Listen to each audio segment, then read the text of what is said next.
coloniser, être un colonisé. Voilà des mots et des expressions qui sont aujourd'hui repoussoirs car ils s'opposent à la liberté individuelle et collective, briment notre capacité à être ce que l'on souhaite devenir, qui nous gardent prisonniers. Bref, il est normal en soi de prôner l'autodétermination et le refus de la servitude. Difficile de s'y opposer. Certes, mais l'enfer est pavé de bonnes intentions et le risque est grand de sombrer dans une dérive extrême lorsqu'on adhère à pareille thèse.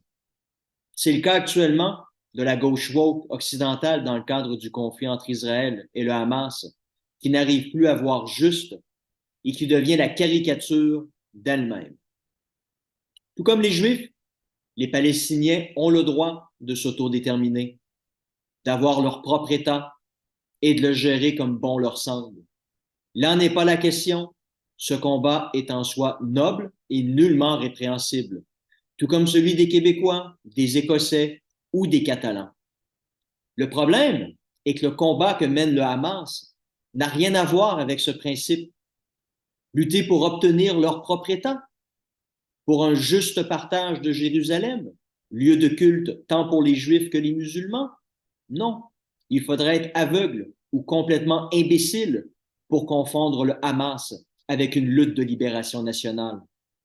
Les événements du 7 octobre dernier montrent que c'est un combat génocidaire et que ses membres ne seront satisfaits que lorsqu'ils auront éliminé les Juifs de la région, et ce, qu'ils soient des hommes, des femmes ou des enfants.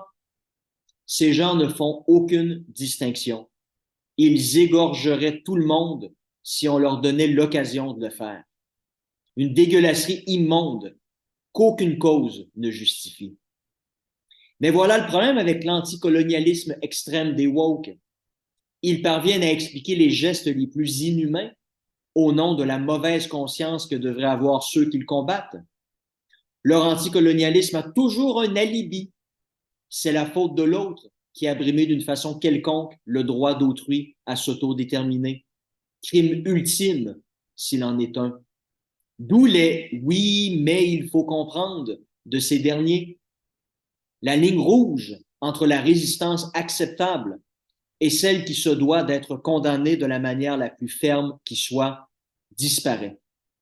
Le syllogisme est implacable à leurs yeux.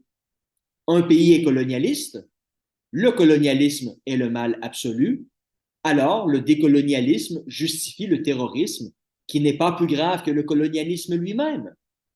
Une fois ces prémices acceptées, il ne faut plus se surprendre que leurs conséquences soient minimisées. C'est ainsi que la papesse de la théorie du genre, Judith Butler, en est venue à affirmer à Berkeley en 2006 qu'il faut considérer, et je cite, le Hamas et le Hezbollah comme des mouvements progressistes de gauche. Mais rien de nouveau ici. Jean-Paul Sartre écrivait dans la préface du livre Les damnés de la Terre que la révolte anticoloniale justifiait d'abattre les Européens, ou encore en 1972, suite aux événements des Jeux olympiques de Munich, que la seule arme légitime des opprimés est le terrorisme. Mais de manière paradoxale, leur défense aveugle d'une cause anticoloniale les amène à soutenir des projets qui minent la liberté des individus et qui sont parfois encore plus oppressifs que le projet colonisateur d'origine qu'ils combattent. Ils nagent en pleine contradiction, mais trop obnubilés par leur idéologie, ils ne la voient pas. D'où le ridicule de certains qui n'hésitent pas à parader avec le drapeau taliban lors de manifestations anti-israéliennes, comme si le combat des talibans contre l'occidentalisme du Macworld était noble parce que justement anticolonial. Ne savent-ils pas que les femmes afghanes sont privées de tout droit, qu'elles sont de simples objets, des commodités pour les hommes? Célébrer une autodétermination répressive qui nullifie la liberté de la moitié d'une population? Voilà leur anticolonialisme à ornière, sans oublier les drapeaux arc-en-ciel LGBT dans les mêmes manifestations. Les homosexuels sont opprimés dans cette partie du monde, ne le savent-ils pas? Ils sont jetés en bas d'immeubles, qu'à cela ne tienne, il leur faut lutter à tout prix contre la normalité hétérosexuelle de l'Occident, quitte à s'arrimer avec n'importe quelle cause, aussi insensible puisse-t-elle être à leur propre cause. Ils sont pris dans un piège à con, nos amis woke.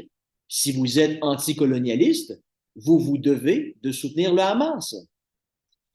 Et ce qui transpire au final de cet anticolonialisme extrême est en fait un rejet profond de l'Occident et de ses valeurs qui ont façonné les 300 dernières années du monde libre. Incapables de faire la moindre distinction entre les luttes de résistance légitimes de celles qu'ils sont moins, ils en viennent à embrasser indistinctement tous les symboles antipatriarcaux, anti-blancs et anti-hétéronormalité qui existent et les perçoivent comme des symboles de liberté. Voile islamique, burkini, abaya, symboles exotiques, donc forcément les reflets d'un anticolonialisme quelconque. Quelle stupidité! Idiot utile de cause immonde, contraire à ce qui a fait la grandeur de l'Occident. Ils s'amusent à déconstruire un monde qui leur sied bien. Car jamais ces bien-pensants n'oseraient quitter le confort de leur chez eux afin d'aller combattre personnellement ailleurs dans le monde les causes anticoloniales. Des guerriers bien au chaud dans leurs pyjamas. Hypocrite est le mot qui les caractérise si bien.